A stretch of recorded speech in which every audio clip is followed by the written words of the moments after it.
Yeah, we're live 7:25, and we're live at 7:25. Getting all the rhymes in there. So how's everybody doing tonight?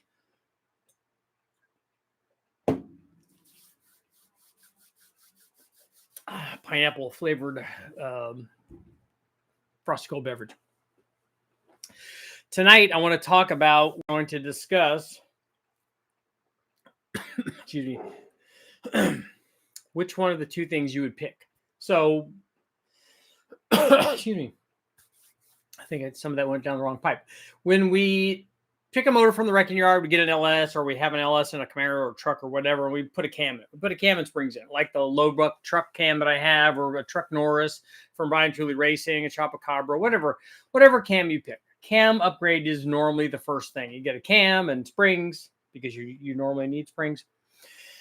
You need a tune to optimize, the power output of the camshaft. Again, not unusual to get 50, 60, 70 horsepower from a camshaft. Even the low buck truck cam is a good 60 plus horsepower gain. And then the truck plus cam that I have is a little bit more than that. Although, again, when we're talking about this is why we have these lengthy discussions for the live feed. Is if you look at those two camshafts, the vast majority of the people pick the low buck truck camshaft because it makes really good power, really good gains, and it has lots of extra torque down low. In fact, it makes more power than the truck plus cam, the one that makes about 15 horsepower more peak at the peak. But the bigger camshaft, like we normally see, loses power below 5,000 RPM. And that's honestly where most people want it. So that's the camshaft that they pick. But if you pick a camshaft, whatever you pick a Brian Tooley Racing hot rod cam or red hot cam or a Summit Stage 2 or 3 or 5 or whatever. I don't care what you pick. You pick a camshaft and springs. You tune it. Now you have basically an otherwise stock LS motor, but you have a cam in it, and it's tuned properly and it's running good, and maybe you needed to do a converter or whatever, and all that's good. You drive it around, you have fun. Hey, this thing feels great. It's got that cammy sound that you like. It's got some chop to it. It pulls a lot harder, particularly on a truck application. If you now have it shifting at 6,000 or 6,500 instead of 5,500, where they shift kind of normally at full throttle, it will charge harder and pull harder on the big end, and out at the top. Like if you put a camshaft in a stock like LM7 out at 6,500, like with this low buck truck cam that I sell, or truck Norris, or even some of these milder cams, you might see, like I said, we're getting 60 or 65 horsepower measured peak to peak. But out at 6,500, the gain might be 90 or 100 horsepower. It's a lot because the stock cam falls off pretty hard. So if you have it shifting out there and it's still charging, or at least carrying out there, like these cams will tend to do, you're looking good. It's making lots of power, and so you'll want it to rev out there. The question is, now that you're there, now that you have your cam in, it's working, you're driving it around, and you're happy, and it's making power, and it's doing all the cool things. The same thing happens with that happens with boost. Is it you're running 7 pounds, you're like, oh man, I can't believe I put 7 pounds on this thing. It's 50% better, and now it's making all the power in the world, and it feels great. And then it feels every day. And so the camshaft does the same thing. You put a camshaft in it. Oh, this is a whole new truck. This is awesome. It's new. It's fresh. It's fast. It's got that cool sound. It's it feels like it sounds like we pulled a plug wire off, and now it's got some authority, got some lope to it.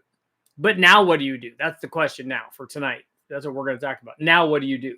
So you have an LS 485360, whatever, and now you have to decide,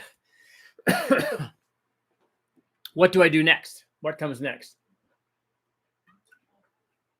I've done the cam. What do I pair the cam with now? So you got two choices, really. I mean, your guys are going to do headers or exhaust or those kinds of things, but the three big things in I call them the big three, because heads, cam, and intake. Boost is a separate thing, but heads, cam, and intake on the natural aspirated motor are the big three. Those are the things that are going to give you the most power. Those three things are where most of the power is. You can get power from other things, headers and rod ratio and dimple pistons and all the things that we talk about. But if you want to get big power gains, those are the three things. Those are the three areas to look at. So you've done the camshaft. I'm making power with my camshaft. Now, normally, I have a truck intake manifold and some kind of stock as cast head. If it's a 4.8 or a 5.3, you have a 706 or an 862 head. If it's a 6.0, you have a 317 head. Or if it's a rec port version of a 6-liter, you have a 821 or an 823 head, and then some kind of truck version of a rec port truck intake manifold, an LY6 or that sort of thing. And believe it or not, the same kinds of considerations, people have the same types of considerations, even when you have the rec port stuff. for a different reason. We're gonna separate that. We're gonna talk about that in a minute. But on the cathedral port application, you put a camshaft in. Now you got to pick what's the next thing that I pick. In fact, this is going to be our poll.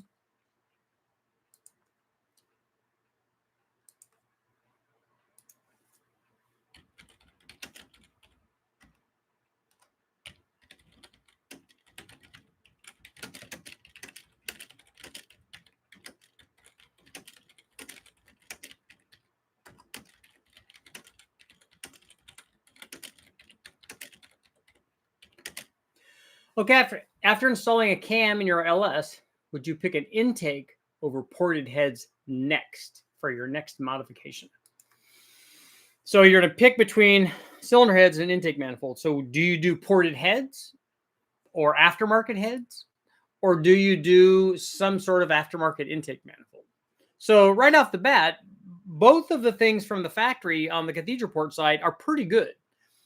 A 706 862 head they work really well, especially on the smaller displacement motors. As we've shown, they're even with a camshaft in there, they're hard to beat from any sort of like stock standpoint. Comparing it to any other stock cylinder head, they're kind of hard to beat. So they work fairly well. Intake manifolds, we know, having looked at many of Richard's intake videos, right? Intake manifolds are going to change. For the most part, they're going to change the effective operating range of the motor. So if we pick like a single plane intake manifold, a short runner, high rams or short rams or mid rams or ultra low rams or whatever, the BTR Trinity stuff, all of those things, they tend to push power production higher in the rev range. Do you and the consideration would be, do you have a camshaft that matches that? If you got one of my low buck truck camshafts or a truck Norris camshaft or chopper that kind of thing, or a stage 1 truck cam or a torque cam or whatever, you don't want to necessarily, I don't think, team that with a 4-inch runner intake manifold that really wants to make power at 7,500 RPM. Those are not a good match. Now, we've had comments before, and I think it's interesting, and that's that, well, can you team a mild camshaft with a long runner intake manifold to get the added low speed power, low to mid power of the camshaft, and then extend the effective RPM range out higher with a short runner intake manifold? Separate discussion for a separate day, but possible. And you could go the other way too. You could put more camshaft in it with a longer runner manifold and attempt to do the same thing. Have more low speed power because of the long runners, and then have more effective RPM range from the camshaft. And we see this when we put a camshaft in an LS. Even when we put a low buck truck camshaft or a truck Norris or Chopacabra in there, we make power at a higher engine speed than we do, obviously, with the stock cam by a fairly good bit, 800 to 1,000 RPM. But the good thing is, like with the low buck truck camshaft, you're making also lots more peak torque and lots more average torque. So that's exactly what people want. The vast majority of people, which is why I recommend that camshaft more than I do the bigger camshaft. But the bigger camshaft also works.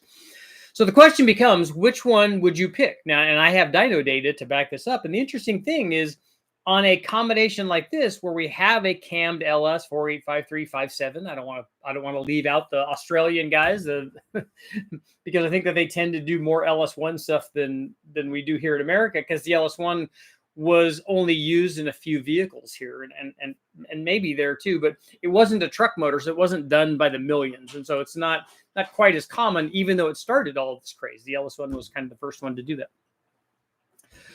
So the question becomes, which one do I pick? Do I pick an intake manifold? So let's look at that. Let's look at some dyno results that I have on, the next step being a ported head or being an intake manifold. So if we take like a 5.3 and we put my recommendation in that instance, if we had a a low buck truck camshaft or a truck Norris or something like that, some sort of milder cam like that, and it's a street driver kind of thing, and you're putting an intake manifold on it, and you're going to upgrade the factory like early truck manifold, the two that would come to mind immediately, one, the most powerful one would be the fast. So if you get a fast LSXR or LSXRT and not the LSXHR, because that's a short runner, high ram style manifold, but the LSXRT or the LSXR, which make exactly the same power, still long runner manifolds, still do very well, but still add a lot of power. In our case, when we added that to a cammed motor, a cammed 5.3, it picked up almost 20 horsepower. So 18 to 20 horsepower is going to be on a cam 5.3 like that is going to be pretty normal. Even more on a bigger motor like a 6-liter or something. The more camshaft and stuff that you have in it, the more displacement you have in it, the bigger the separation is going to be, the bigger the gains are going to be from the intake manifold. Particularly if you also have ported heads on it and then do that intake swap, the gains will be even more. Because what we're doing is making everything else right before we do our intake swap. So the intake is the last thing that's holding the power output down. It's the last thing that's restricting it. And when you change the last thing, that's when you start making power. Same thing if we do heads. So if we have a good intake manifold and we have a good camshaft and the heads are now holding it back, particularly if we have a bigger, like a 6-liter or 408 or that kind of thing, and we're holding it back with the cylinder heads, then you get big gains from the cylinder heads. And we see that from the cylinder head videos that I've done, where that's the last thing. We run a stock head, okay, we take that off, we put a ported head on, and then we get 50, 60, 70 horsepower, whatever. And so we get big, good gains. But the question is, if you have this cammed, 4.8 or 5.3 or even 6.0, which one of those do you pick? Because we know if we pick an intake manifold, particularly if we pick a fast, that's not a cheap date, but that can be 15 to 20 horsepower. If we pick a set of ported heads, now there's a big range in pricing for ported heads.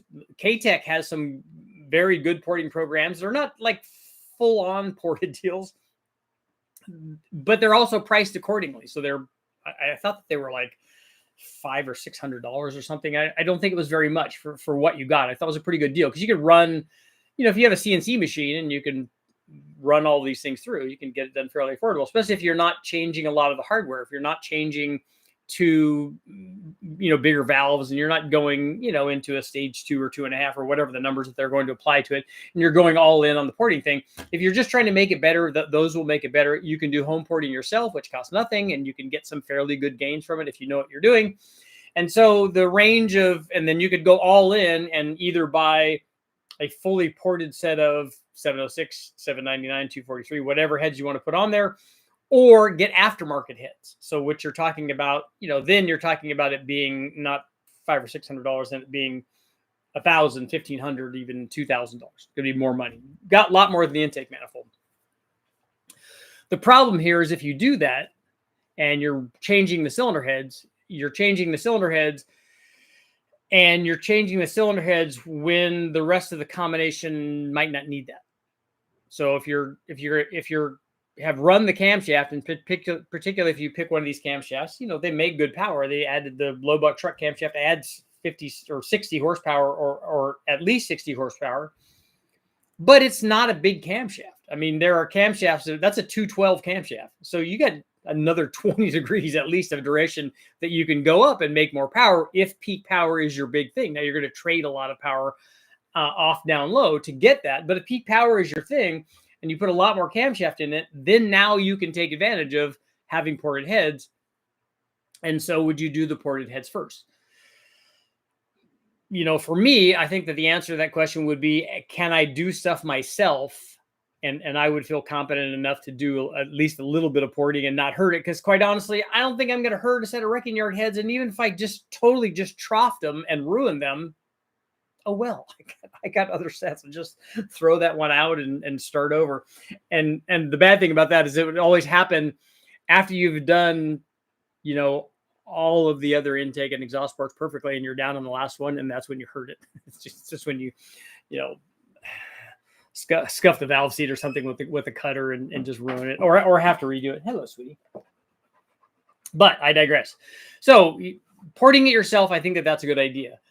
I don't know that I would pick ported heads over the intake manifold as the initial thing if it meant buying new heads. Now, if you put a bigger camshaft in it, then you might consider that. If you later plan on going up in displacement, or maybe you're putting all of this stuff in your 5.3 right now, but you have a 6.0 that you're going to be doing over here, and all that stuff's going to go over to the 6.0, maybe you should think about doing that. So let me know which one you think that you would pick, because we've seen gains from ported heads on a mild camshaft and on a stock intake manifold, like a truck intake manifold. Again, it varies. It really varies mostly by what the other things are in the combination, and also a little bit by what you're doing. Okay, did you do the super Richie, like unshrouding the valves in the combustion chamber, where we got 12 to 15 CFM, and maybe that's not a huge difference. Then if you add a little bit of bulwark, maybe we can get 20 or 25 or something by doing a little bit of work. I'm a little scared to attack the short turn radius because I'm more apt to ruin it. But maybe with some guidance from Brian, he could kind of show me what's going on there and how not to ruin that. But if I did that, I would feel okay doing that and not hurting it. But I don't think that I would opt to buy a set of aftermarket CNC heads, which are not cheap, and then keep the stock intake manifold. And then I wouldn't do any of this if later on I'm going to turbocharge it. I wouldn't touch either one of those. I would just save up the money and get the turbo. Because quite honestly, for the price that you would pay to get cylinder heads, particularly CNC ported aftermarket cylinder heads, you could probably get a turbo setup. And we know that the turbo setup is going to add way more power than all of these things, because it's so easy to add power with boost. And so that would be another consideration. Do you even want to do that? But if you're looking at these things and you're looking at the three things, the thing that I would say is that when you're doing that, look at the order that you're doing them in, because that's going to help dictate which one of them, how much power they add for each time. The camshaft is always going to add power because the thing is under cammed. It's not under cylinder headed, and it's not under intake manifold that much, not nearly as much as it is, especially the LM7 and the LR4, the 4.8 and the 5.3. Those things have very, very small camshafts, so it's very easy to get really big power gains from those things.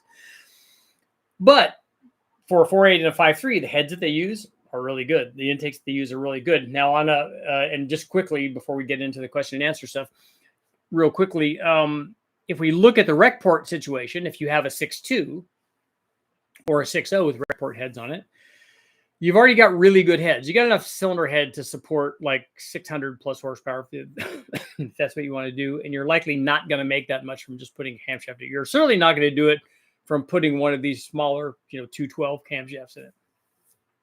But lots of camshaft in it, you'll be better able to take advantage of the cylinder head flow. But the intake manifold also is really good. Whether you pick an LS3 intake manifold or the LY6, the rec port version of the truck manifold, both the heads and the intake manifold already really good. So I think on a 6-liter like the LY6 that we did, just putting a bigger camshaft in would kind of be the way to go. And you'd be in the same boat. You don't know which one of those to change, because neither one of them, changing to a ported set of rec port heads when you're not utilizing what head flow it already has anyway, or the intake manifold, which is really, really good, and you're not going to get any power from a fast manifold over an LS3 or a truck version of the rec port head. You're not going to really gain any power. So what do you pick there? You would only be able to pick something that trades power. So if you pick up more peak power, like a short runner deal, a high ram, that kind of thing, you're definitely going to lose power down low. So it's a different discussion with that. But it's not any easier with the rec port stuff because there's no clear answer there. And so it becomes more and more difficult. So let's see what you guys got going on. First of all, how's our poll doing? It's interesting. After installing a cam in your LS, would you pick an intake over ported heads? A little bit more going the intake side, 53% versus 53.48, coming out to more than 100, which is interesting. Aaron Chosen, what's going on?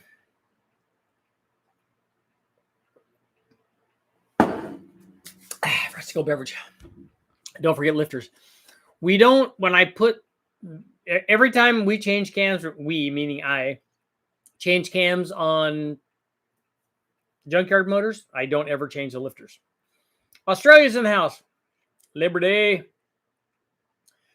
Richard, just stopping by. Thank you for the input on a 383 stroke video. Didn't expect you to respond with how old that video was. I respond to every comment on the channel. So every day I go onto the channel and all the comments appear regardless of what video it is or what age it is. So it just appears as a comment that I haven't answered yet. So it might be a simple like comment or whatever, but if somebody has a direct question, I try to answer all of the questions that everybody asks on any of the videos. Watching you guys be swapping a 4.2 Atlas into a Hummer H3, Atlas 3.7. So you're going you're going from the medium size, because they make a 4-cylinder version of that too. So you're going from the 5-cylinder to the 6-cylinder. So you're going big block on the 6-cylinder. And you did the 462 valve and a 400 horsepower build. Was it reliable enough for daily driving? Yeah, the reliability is not an issue. I wouldn't choose that combination as a daily driver, though. It has a lot of camshaft in it to make that kind of power. And it's not very good down low. I'm going to attempt an LS swap early next year. Should I modify it before I put it in, or leave it stock and make sure I can get it running, pull it back out, then modify it? When we run stuff on the dyno, when we get stuff from wrecking yards, I like to run it stock to make sure that it's a viable engine before we put any time and effort and money into it. I don't know that I would do that on having to take it in and out of the vehicle. So if you were going to do a cam swap, maybe do that first. And if you're going to do external things on it, then do those. You can do those later on, just so you don't have to pull the motor back out.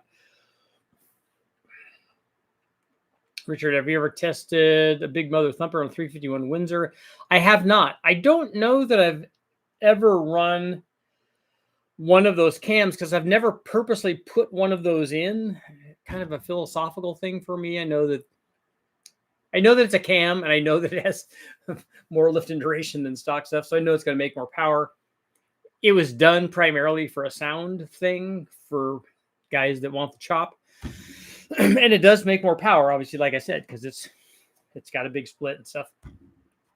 But I think that the guys at Westtech have run some of those, but I don't know if they've. I doubt seriously that they would have run one on a 350 Windsor. Aaron, I think the engine platform is going to help decide on the next upgrade after the cam. For say a Magnum, I would do an intake after the cam, as an intake holds it back more than the heads. So do you think that that's the case? Do you think that kegger manifold on a Magnum holds it back more than the stock Magnum heads do?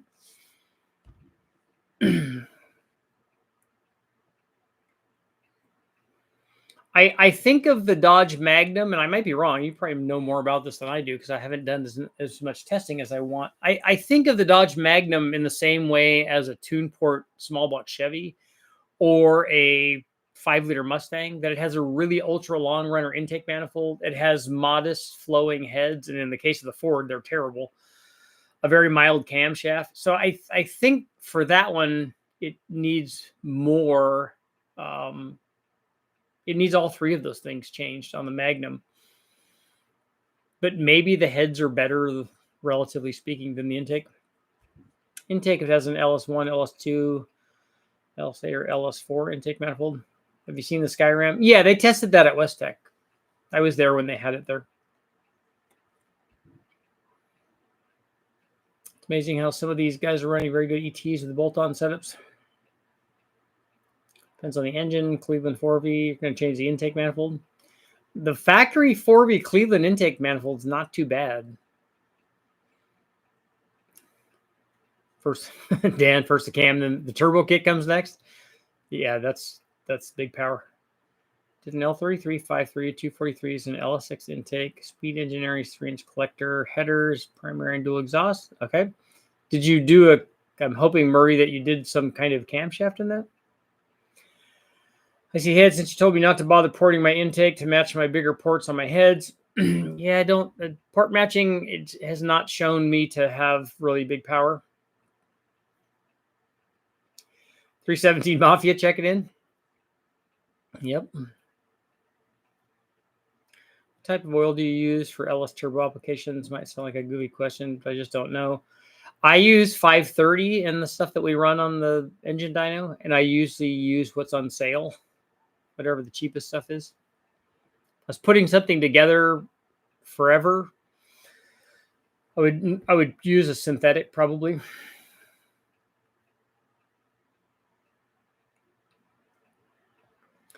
Like the low end torque and power through the mid for a driver.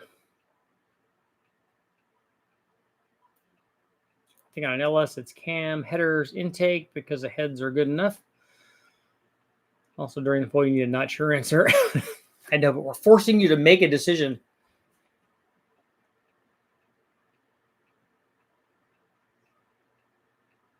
Richard, do you think the weight savings of an aluminum 4.6 4-valve Cobra engine is worth losing the 5.4 4-valve displacement? No, I don't. And you can get a 5.4 4-valve in aluminum, but it's not cheap. Oh, you like the t-shirt, Dustin? Yep. These are my doggies. So y'all be happy to know Brady and Bruno had a play date. I think it was yesterday. They had a female golden that the owner wanted to get pregnant and brought her over. She was 2.5, I think, and brought her over for a play date.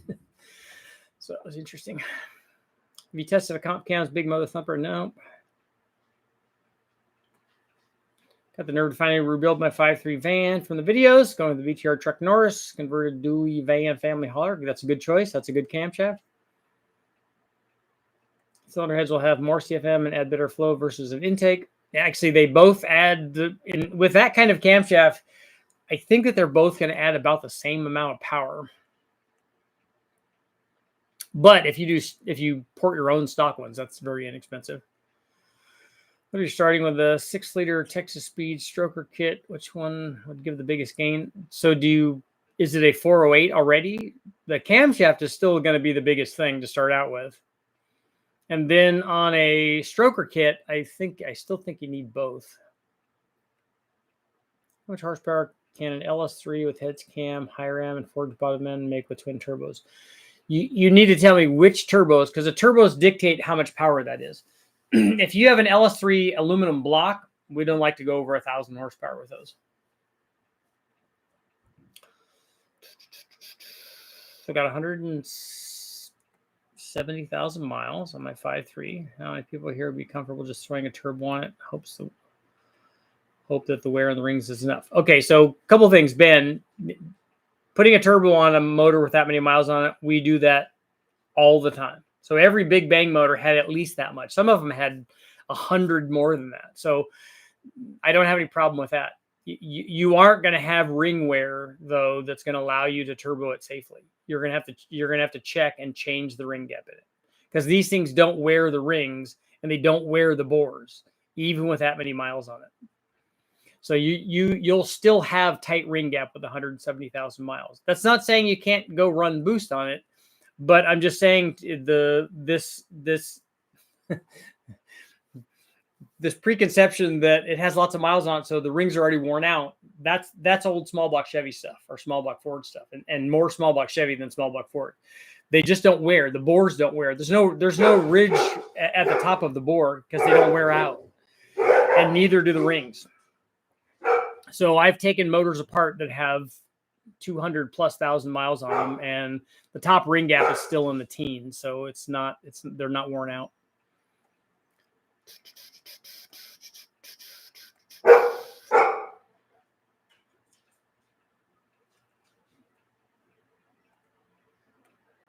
Let's see.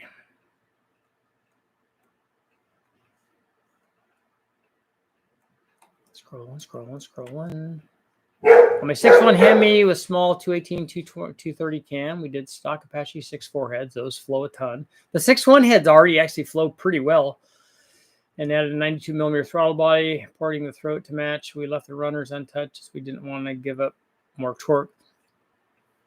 Okay. You think that you're going to lose torque by porting the runners?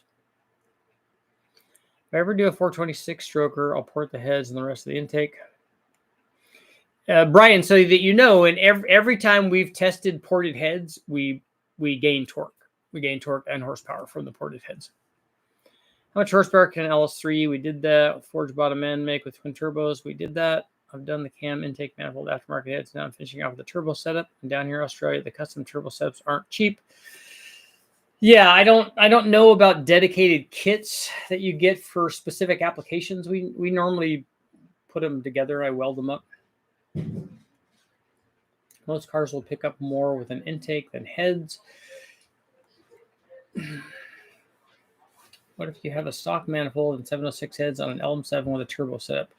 What would you do in that situation regarding the ported 706 heads or intake manifold? I wouldn't do either one of those on a turbo one. Excuse me. I would pick Casey. I would do a cam and springs and tune, and then I would put the turbo on I would size the turbo for the power output I want. You're going to be able to make whatever power you want with the turbo and not need ported heads or a intake manifold. I'd never pick an intake over heads. I'm getting ready to do an LS1 M6 Camaro right now with an XR275, K-Tech ported 799s, also throwing a single nozzle nitrous on it. That should be a good combination, especially in a manual car. What year is the Camaro? Project, bro, love your channel. Thank you. I'm thinking of building a 3.6 liter V6 Chevy in one of the 10 to 11 Camaros. Have you made any content? I haven't. I don't think I've ever tested one.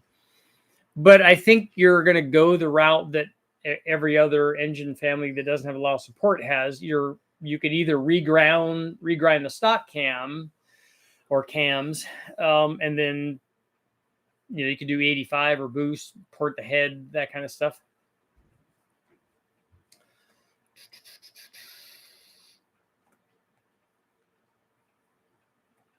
Depends on if it's an LS3 or one of the truck manifolds.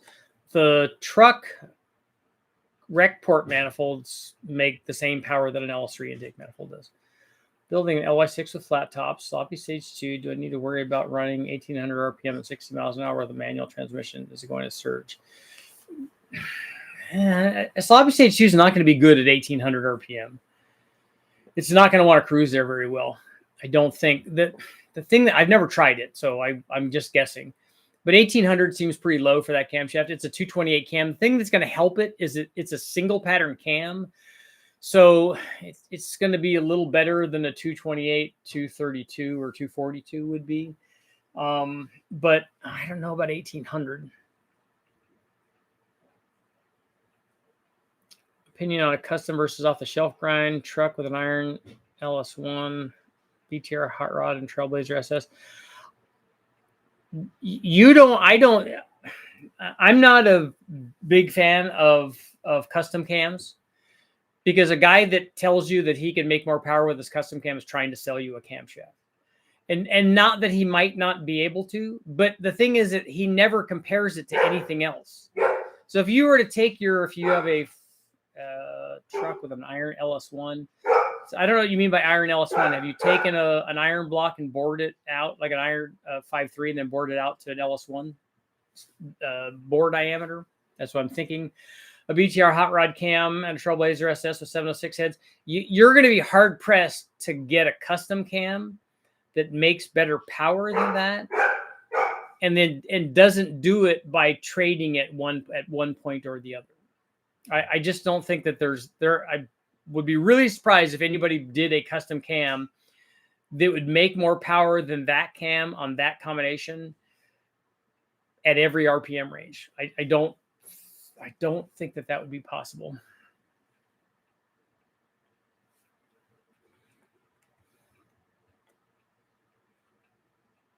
Richard, can you do a 5.3, 6 or 6.2 bolt-on test? I have hundreds of those up. Show gains from a tune, different bolt-ons maybe. I have literally 2,000 videos up and lots that do exactly that already. Magnum heads flow just over 200 CFM. Yeah, so they're like that's actually not bad. That's kind of like a fuelie head then. I have an LQ5 with O35 heads. I don't know what an O35 head is. I'm not familiar with that. An LQ9 should have 317 heads, right? RB26 guys use 10W60 oil. I won't be putting 1060 in my RB25. That's for certain. Have you tested those super cheap knockoff Holley dual single plane LS intake manifolds? No, if it's the same company that made them for Holley, then they should be comparable. Those are not great intake manifolds. Even the Holley versions are not great intake manifolds. There's better ones. The Holley split manifold's pretty good, but it's it's taller, so fitment is going to be kind of an issue.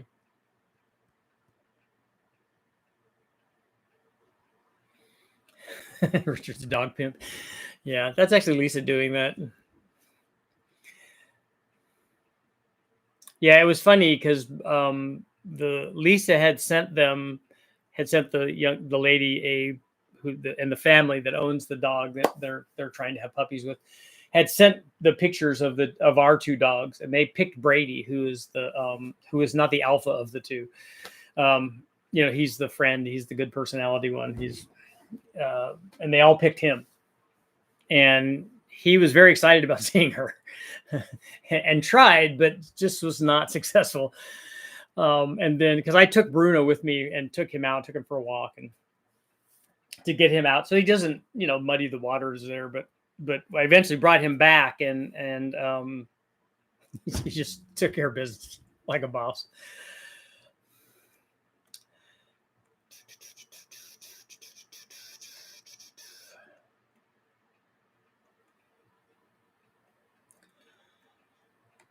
Scrolling. Manifold, you can place your peak power where you want it. Porting heads, you can only raise it higher. No, ported heads don't do that. Ported heads, if you take a look at the videos I have up where I tested, I don't know, 25 or 30 different sets of cylinder heads. You can look at it on the 5-liter Ford section and also on the LS section, the Cathedral port, Rec port, and LS7 stuff. Whenever we put better heads on than stock, it added power everywhere. So it didn't just add higher, and it didn't just make peak power higher. It just made more power everywhere.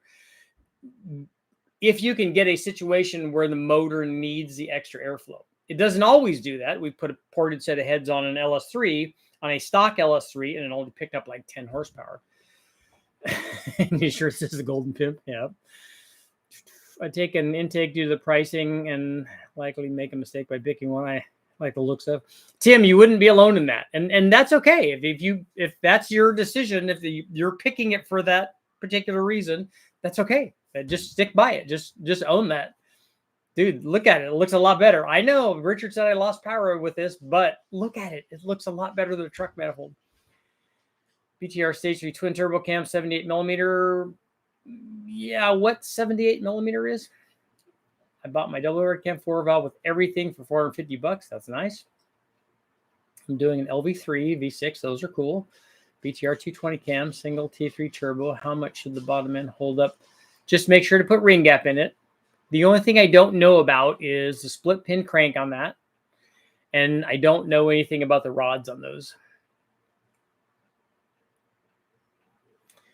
If you're going to gap an older engine for boost, you want to put fresh rings in it or just gap the rings in it. If you've taken it apart, it's not a bad idea to put new rings in it, particularly on these motors that have 250,000 miles on them. That being said, on all of the big bang motors and on most of the junkyard motors that I do that we put gap in, I gap the existing rings and just put them back in. Mostly because I don't, it's a $300 or $400 or $500 motor or whatever, and I don't want to spend that much on rings. And if you're going to put new rings in it, you should bore it and hone it, or at least hone it. And then you get into, okay, now we've taken it apart. We've got to clean it. We should surface it. And then you get into all the other things. And so if I just take it apart and put ring gap in the existing rings and put it all back together, it's a lot less expensive. Currently building a 6-liter. I got for $50. Nice. Do you know how much or heard how the Cadillac lifters are? The Cadillac lifters are good. The Cam's a Chopper. Yeah, you don't have to worry about the ring. You don't have to, if the lifters are good, and meaning in good shape, then the lifters are fine. It's a recommendation for plug gap, large cam, 6.5 thousandths per inch of bore, John. Richard, do you have any big block Chevy heads? I don't think that I do. You ever considered selling affordable turbo kits for LS applications? It could only be turbo and intercooler and maybe some piping or injectors and pump kind of thing, but not dedicated applications, because I don't want to get into the turbo kit business. There's lots of good guys that are already doing that, and I don't want to do it. But as far as selling, I've already had the discussion about this long ago about selling turbos and injectors and pumps and intercooler stuff that you could put on and have that made work. I ported my own heads, rebuilt the heads top to bottom, and went with a Holley intake manifold versus buying heads for my LS1. For my LS1 bore 4.8, cool. 218, 224 cam, G42, 1450 turbo, all that's good stuff. I tested the BTR Stage 4 LS1 NA cam with a T6 80mm 132 and 3200 RPM stall rate. Oh, so 3200 is the stall speed of the converter, right? What's your favorite engine? Whatever the next one I test is. I don't have a favorite one. What heads do you recommend on an L83? It depends on what you're doing with the L83. I think they make aftermarket cam for it. Yeah, if they have an aftermarket cam, then that's a good choice if it's available. At what point do you go with the next size up? 800 horsepower turbo. Do you make a jump a bit before that for heat or back pressure? Yeah, I don't think you should go to the limit. You shouldn't be running the thing, it's certainly for any extended period of time, at the limit of the turbo.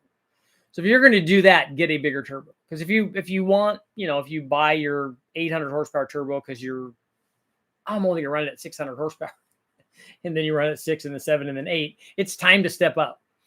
And you can do that beforehand, but I wouldn't be running it around a lot, especially if you don't have the data. Like if you have the data and go, hey, look, my back pressure is 3-to-1. I shouldn't be roll racing this thing on the freeway or running it in the silver state. If you have that data, if you see a falling boost curve, if you see the telltale signs, if you're measuring charge temperature coming out of the turbo and you're seeing elevated charge temperatures, then it's better just put 1,000 horsepower turbo in there. It's going to be a little softer, but it seems like you're wanting more power anyways. There spools turbo on the trans brake, switching to a BTR Stage 2 cam. Do you think it'll spool in the high 2,000 range? Justin, I don't remember if you told me what your combination is or anything, but the things that help spool are displacement, compression, intake runner length, cam size, and if you have a turbo combination, I would always go smaller on the camshaft for a turbo application. Custom cam selling hacks. I've had a sloppy Stage 2 and a 5.3 and a 6-liter, and they cruise just fine. Better drivability, in my opinion, than the truck Norris cam, and pull way better than it also. The dyno doesn't agree with that. The actual testing doesn't agree with that. So maybe the tune is better on one of those. The sloppy Stage 2 makes less power up to about 5,000, and by a pretty significant amount, both in a 5.3 and a 6-liter. It does make more peak power. The drivability shouldn't be better. The idle shouldn't be better either. Custom ground cams never seem to get the ramping right. Are you talking about the ramping on the lobe? How much head can a 5.3 take advantage of? I have some 243s. Let's see.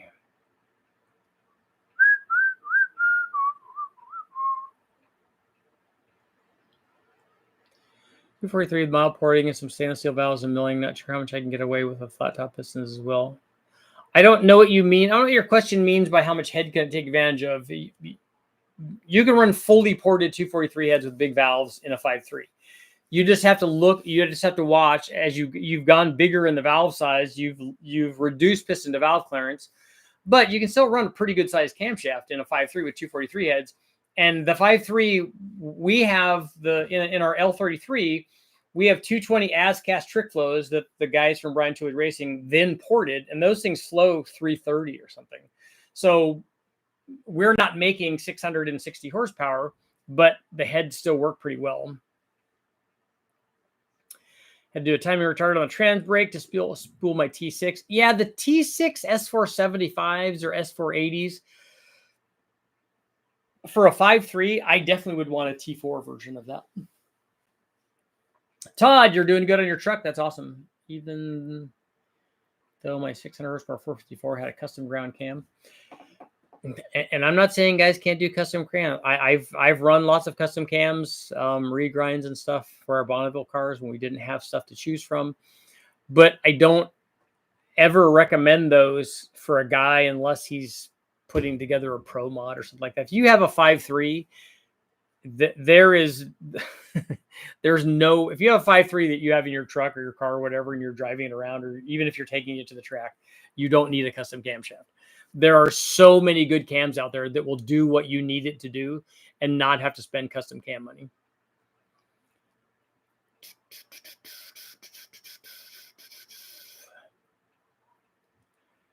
GHK, I think you'll like the 706s better than the 317s. I mean, it was 25 or 30 foot-pounds down low. It was a lot. My people was so proud after his first ride. I'm assuming that you don't mean in the truck. What about cam and port heads on LS3 though? Yes, on the camshaft. Most LS3s don't need ported heads, and you can take a look at the ported head test video that I did, where we tested a ton of different ported heads on an LS3 base motor. It was a 416 and not an LS3, and that's part of the problem, is that you can get an LS3 head to flow 350, 360, 370 or more CFM, but how many 6.2 LS3s do you ever see that make 750 NA horsepower like that those cylinder heads will support? You're not going to see but maybe a handful of those. LS2 chain dampener, are they worth adding it if your block doesn't come set up for one? I wouldn't re-drill my block to put that in there. If the block is set up to just bolt it on, I would bolt it in there. But truck blocks are not set up with the same spacing for that, so you can't bolt those on. The engine guy just built a 383 LS1 and made 615 horsepower, 550 foot-pounds, ported 243s, MSD manifold, healthy cam, 12-to-1 compression. Yeah, that seems right. I've done 600 horsepower 383s before, and it's, it's not something that I wasn't trying to make the most horsepower. It's just kind of a combination we put together. The MSD manifold's a good choice. We use the fast. It's kind of the same thing. You put a big enough camshaft in it. Mine didn't have 12-to-1 compression. Mine was like 3.3 flat top, probably less than 11, I think. Did on E85. Yeah, 12-to-1 might benefit from E85. I don't think that the motor that I did would benefit much, but we just ran it on pump gas. Ralph, what's going on? How about LS7 stuff? I've heard too much. LS7 was blamed for Castle Bravo's 10 Megatron pre-ignition problem and the resulting huge nuclear fallout. I don't get that. Pull 15 degrees on your, I'm sure you guys are talking about your launch.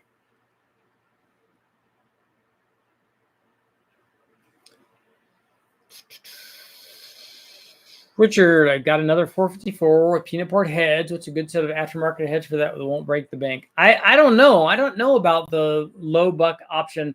An Airflow Research set of enforcer heads is always good. Skip White has stuff that's very comparable. There's other guys that have stuff like that are good. If you have the money, the Airflow Research CNC 265 heads probably are the best thing going, I think.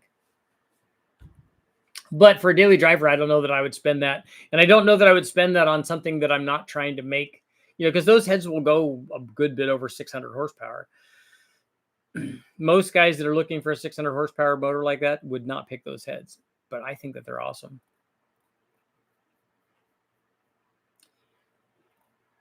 You don't have a favorite because you haven't run any Oldsmobile? I actually owned an Oldsmobile, though. My grandmother gave it to us.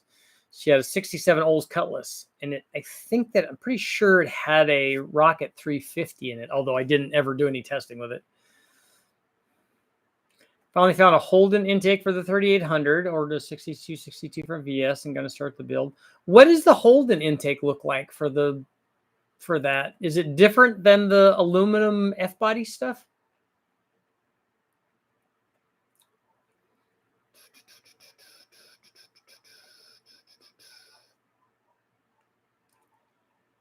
YouTube channel, Legit Streetcars picked up a quad 4482 that we're working on. Those are cool. I saw that one in the wrecking yard. That was awesome. That's the only one. I mean, you rarely do ever even see those driving around. Stage 2, BTR cam, Trinity intake, manifold, long tubes, and E85. Is that, Juan, is that on your L83?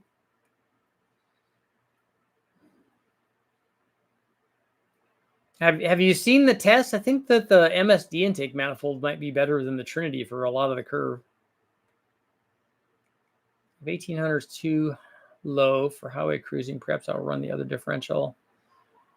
I would try it with the one that's in it and then only change it if it needs to be. 1800 at 60 miles an hour. Well, you should be running more than 60 miles an hour anyways, right? Stock engine assembly minus the intake and turbo with stock injectors. Then we'll do springs, 1.6 light rockers, springs in stage 1 cam. Cool.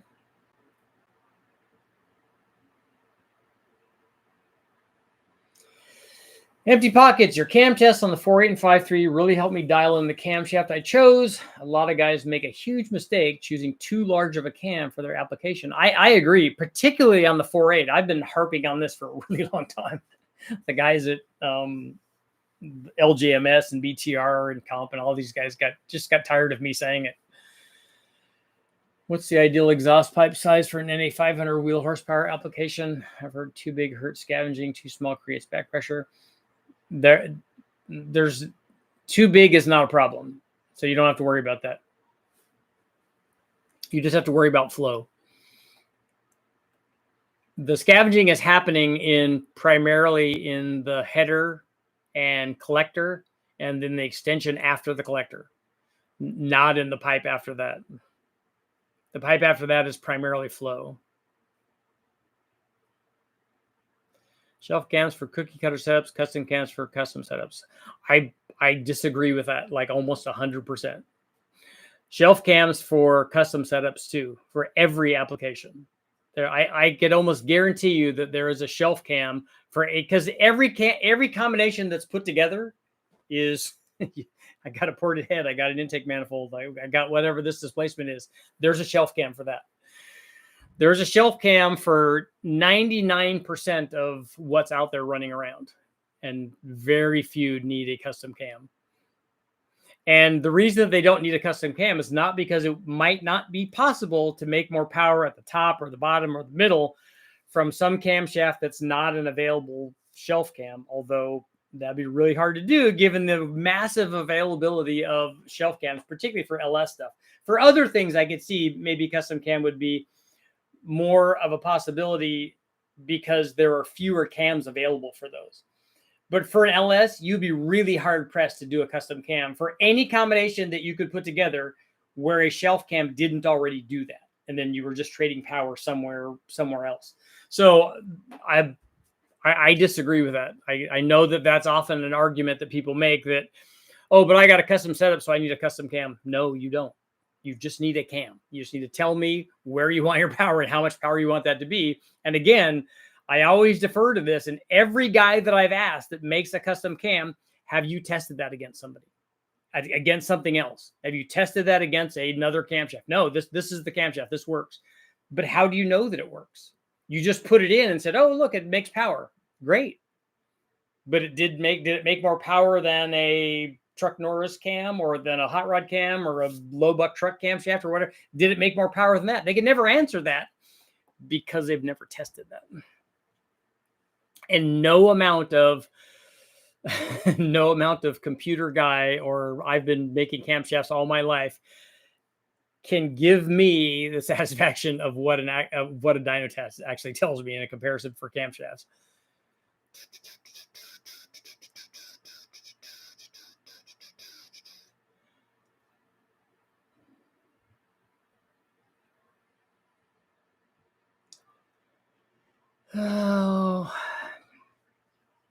met a neighbor that just gave me a filter regulator. He follows you. Cool. I think it's a real tight LSA that makes it less stable at idle on the truck Norris compared to sloppy stage 2. But you don't have a sloppy stage 2 with a tighter LSA. You have completely different valve events. People look at that and go, "Oh, that's got to be a tough idle there." No, because it's also a 212 cam versus a 228 cam, which has a big effect on idle quality. And so again, I'm not saying that a truck Norris or the low buck truck camshaft is the ideal idle quality thing. It's not going to idle like an LS9 camshaft does, or any of the factory cams really for that matter. But it definitely would idle as good as a sloppy stage 2. And I know that because I've tested both of those back to back.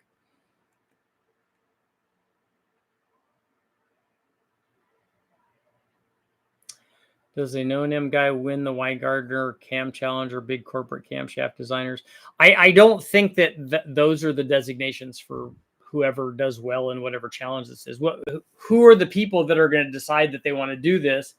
And who are the people that are going to decide that they want to do it based on whatever thing that Eric picked for the test motor? Because the test motor is going to want, it's going to have a fairly narrow range of camshafts that are going to work well. And then what are the parameters? Like I said, we went over this. Is it an Engine Masters thing where they're doing average power and average torque? And what's the game plan for all of this? And I also don't understand. Somebody gave me the power numbers from Eric's motor with a 229 cam, and the peak numbers seem very, very high to me for what a 229 cam would do. Would a T6 S480 be okay on a 408 small block Ford making 550 NA? Yeah, easy.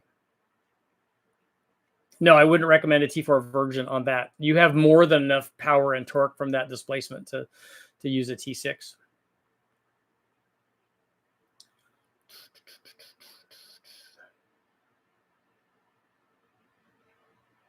I'm assuming that cam just doesn't make enough low end to spool on a 5.3 on 85. Maybe the BTR stage 2 turbo will help. Yeah, I would. Justin, how much power are you trying to make on that? Because I would go way smaller than a stage 2 turbo cam.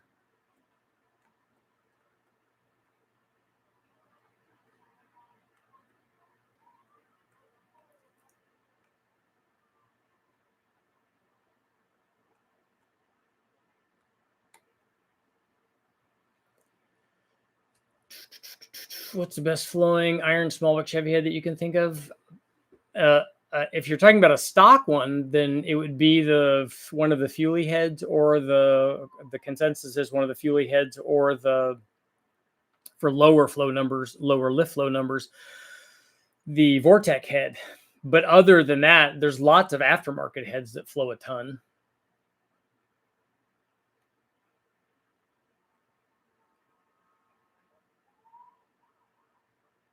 Have an LS2 damper adapter, no drilling and tapping, bolts on to the cam retaining plate.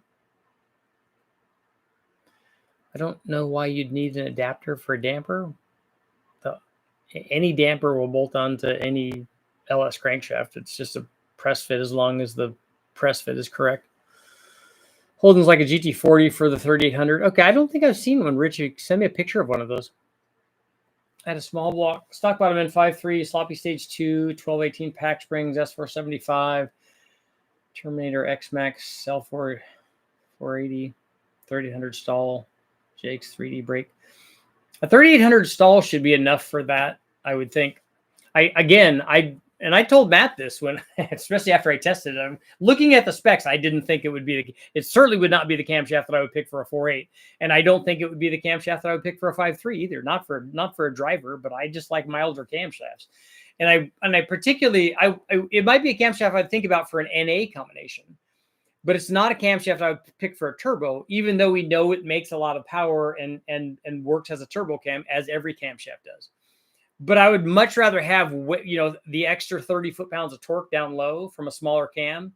And if you have a 1,000 horsepower turbo, both of those cams will make 1,000 horsepower. One of them is just going to spool a lot better than the other. And that they sold 1 million of the sloppy stage 2s because Matt promoted the hell out of them. And that's good for him. It's good for the guys at Elgin. And then now everybody's kind of knocking them off. But a 228 cam is not a cam that I would recommend for certainly not for a 4.8, certainly not for anything with a high RAM, and not for a 5.3 either. What is your opinion on stock 362 crankshaft offset grinding? Seen a cat build a 383 on YouTube with 6 250 rods, dying around 575. 600 foot-pounds of torque seems like a lot.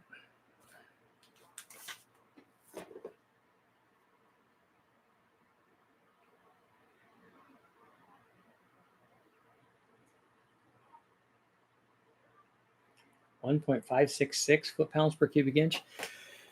That'd be a lot. If those were reversed, it would be more normal for a really good 383 build. Like 600 horsepower is possible, and 575 foot-pounds would be more normal. But at any rate, I don't know about offset grinding, and I've never seen that done. The 4-inch crankshafts are so cheap for those. I don't think that I would go that route. And how much can they offset grind that? They can't offset grind it to a 4-inch. You don't offset grind it just a little bit. Seen your video, but can't recall the outcome. Did the eBay turbo headers outperform stock truck manifolds at all? I haven't done that test. I only tested it versus the Holley ones. But my guess is once we got to higher horsepower, that turbo headers would offer more power than truck manifolds. But I would still use truck manifolds, and I do all the time for 1,000 horsepower stuff or less. Building LS3 with 9.4 to 1 BTR red hot cam. Planning to put a D1X on it. What intake would you recommend? I don't know. I think I would start with the stock LS3 manifold and see how you like that. And then if you want to go to beyond 7,000, which that combination is going to work really good at 7,000. If you want to go beyond 7,000, then think about a shorter runner intake manifold. Pick the heads and manifold and compression before picking the cam. No, that would be contrary to what 90% of the people do in the industry. If you have an LS motor that we were talking about, I mean, if you're building a motor, a dedicated build for some sort of goal for power output, you might do that. But none of these other people are doing it. Like I said, more than 90% of the people have the motor and they're putting a camshaft in it, particularly in an LS. And then they have the other two things to consider. So that would be the way that they would be going. I'll take a shelf cam fresh cookies and a pizza. You could save a lot of money. Because I don't even know what a custom cam is compared to a shelf cam. I don't even know what that cost difference is. Does anybody know? We've got a question. You know anything about 5.9 diesels and their problems? No, I don't know anything about them. I can't even tell you what manufacturer that is, so I don't know. Does anybody have any ideas for a WSK clown? Instead of a custom cam, it's more like a recommended cam. Yeah, I would say it's important to. I'm not putting down getting a camshaft that's right for your application. I'm saying choose a camshaft for what you want it to do, just like choosing an intake manifold and choosing cylinder heads. Although the cylinder heads less than those other two things for like specific RPM. But if you pick if you're picking your camshaft, you're choosing the camshaft, choose a camshaft and make your list like we talked about of all the things that you want the camshaft to do. I want it to idle like stock. Okay, well, that eliminates lots of camshafts. So we're narrowing it down basically with each step. So I want it to use with a stock converter. I want it to have good drivability, good idle, whatever. I want it to chop. I want it to have the most peak power. Whatever your things are, pick that. And then we can narrow down camshafts that will do that. Because I haven't met any application where one camshaft was the only camshaft that would achieve whatever goal the thing was trying to do.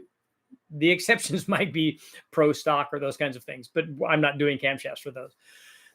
But for any kind of street application, if a guy has a 5.3 and says, I've got a turbo application, I want to make 900 horsepower, I want to use a 2500 stall converter, there are literally thousands of camshafts that will do what that guy wants it to do. And so there's not one. That's why that's really my argument against custom cams. Somebody that thinks that there's one cam that does that better than all other cams doesn't really understand the dynamics of what's going on here. Have you tested header exhaust wrap systems versus bare on the Vective turbo response? I have not. What I would say is that would be a hard test to do because it's hard just to get the turbo system to be repeatable because of the change in temperature inherent in what's going on in that system before you make a change, like a wrap system. I would say that the longer that the length of tubing is, like turbo wrapping, I think would be more beneficial on remote turbo setups than it would be on short stuff. Like if you have an exhaust manifold and a turbo mounted on it, I wouldn't bother. I would be thinking more about header wraps for something like that, just to keep heat away from other things and not trying to improve the spool rate, because the change that you would get is not going to be very dramatic, if even measurable. Would a 2-barrel intake and carb on an 8.1 be the same on airflow as a stock intake? No, I don't think that would be even close, judging by the throttle body size on an 8.1. 25% underdriven crank damper versus electric water pump, no accessories, only have alternator.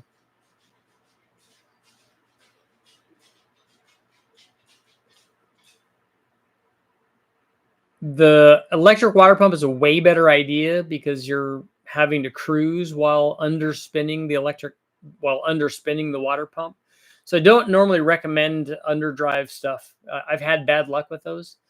If you want to do an electric water pump, which we use all the time on the engine dyno, guys use them in drag racing and stuff. But I think I would recommend that before I would recommend underdriving it. Richard, what about Liberty heads? I don't think I've ever tried him.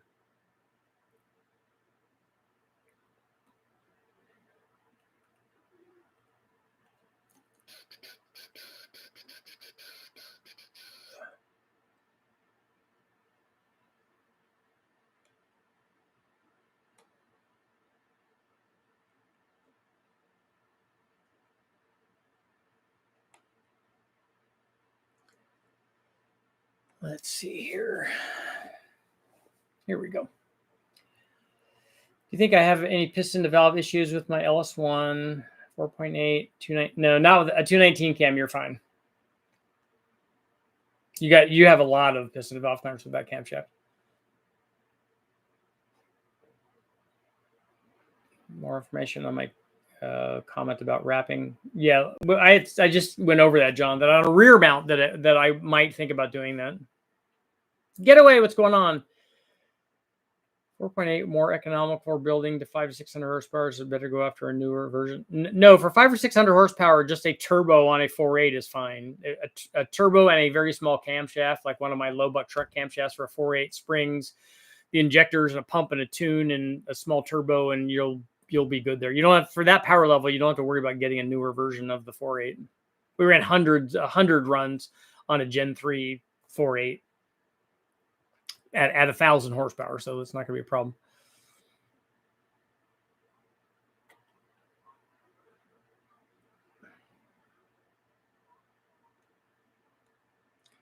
I'm buying 2006 Dodge Ram 2500 for 15,000 with no start. I mean, you just would check all the normal things. If it's a diesel, I'm not your guy. If it's a gas engine, just check all the normal things. You just check, does the motor spin over? Does it have cranking compression? Does it have spark? Does it have fuel? All the normal things.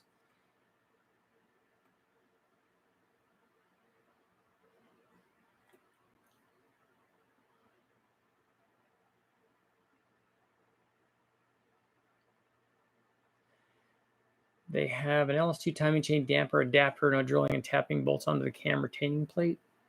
So it just hangs down from the cam retaining plate.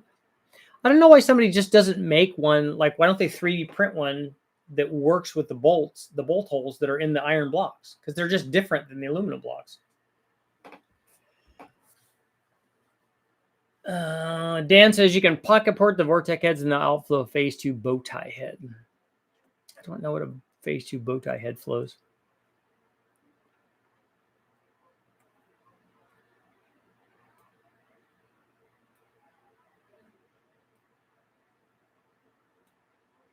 Is 23-year-old version easier or harder or better or worse than a 2010 or so on? I don't know what you mean by easier or harder. My 5.3 stuff made 800 horsepower at 19 pounds. Mid-20s boost, I went 930s at 148. That's good.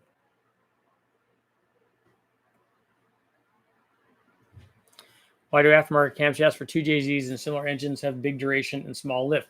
Because they're 4-valve motors, and so they don't need the same lift because they have more curtain area being a 4-valve. And they probably have a limited amount of available lift area to work with, either because the camshaft hits something or because the lifter. I'm not familiar with looking at that area to see what would be limiting that. And then they run duration because they normally guys run more engine speed with those things because they're small motors. They're only 3 liters.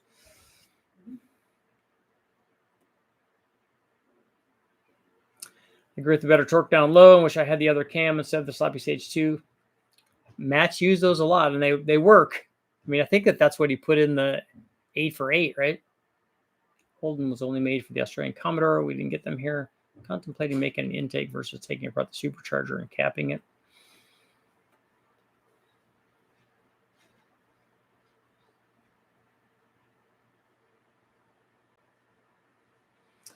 My sloppy is a dog down low, but mid to high, pretty nice. Yeah, I think that's a camshaft that I would definitely team with a converter.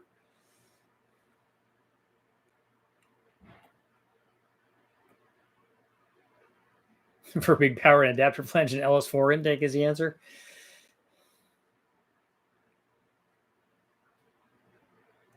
Turbo motors with stock cams are good too. I agree. I have loved all of the stock motors that I've run, 4.8s, 5.3s, anything, the 440, the Buick, any of those motors, all of the ones that idled, like they have stock cams, and then running with turbos, the 292 6-cylinder, all of those. I think custom cams from Ed Curtis are near 600.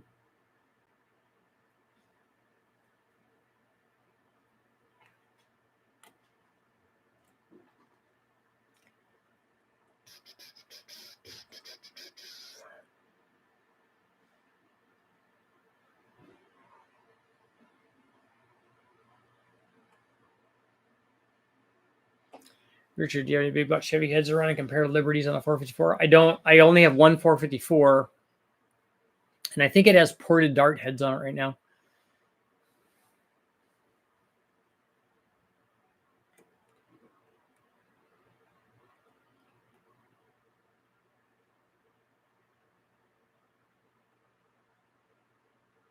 See, performance out of Canada, 430 block, 3750 offset ground with flat tops. Okay, so they did it with they made a 383 with a 6-liter block then.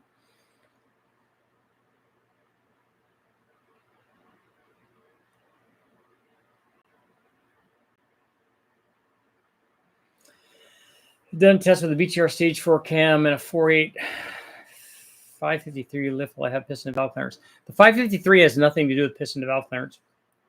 The duration on a Stage 4 cam will have everything to do with piston to valve clearance.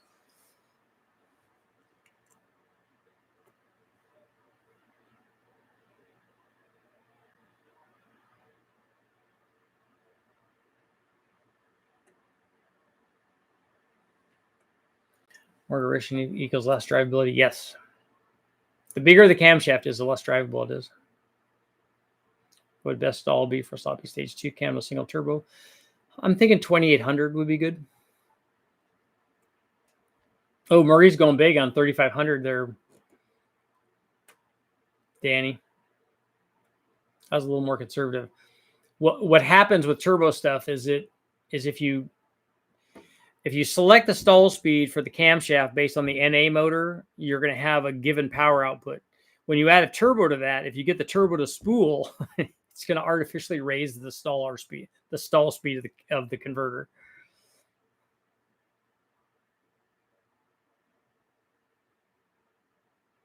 I ask because my flat tops are coming out of the top of the cylinder. At TC, not much, but when I run a flat board of the cylinder, sandpaper seeing the piston. Yeah, empty pockets, that's not unusual. On factory LS stuff, it's not unusual for them to be out between 5 and as much as 10 thousandths. 5 would be more normal than that, than 10 would be, but it's possible. But they don't stick out if you have a if your gasket is, your compressed gasket is 30 or 35 thousandths, or in the case of most of these, it's going to be anywhere from 41 to 53 thousandths.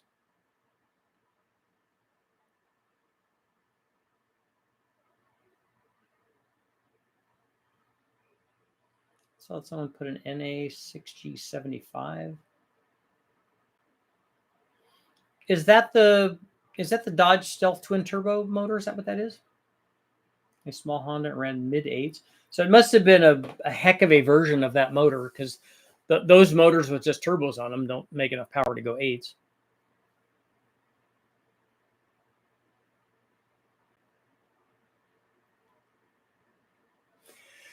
One more minute. In fact, I've already been on here too long. After installing a camshaft in your LS, would you pick an intake over ported heads? Fifth split right at 50-50. That seems like a good spot to turn it off.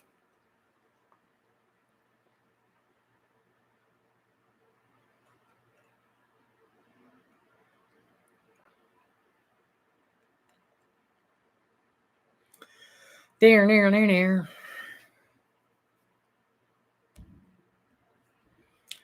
American Jeeper, yours will be the last question. 2006 LS2 Corvette. Recently took it to Boise to have it tuned. Tuner used HP tuners, and the response is great now. What's next?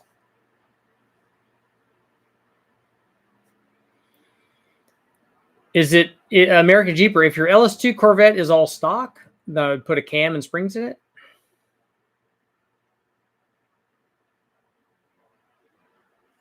And on that note, it's time to go. But I'll see you guys all tomorrow.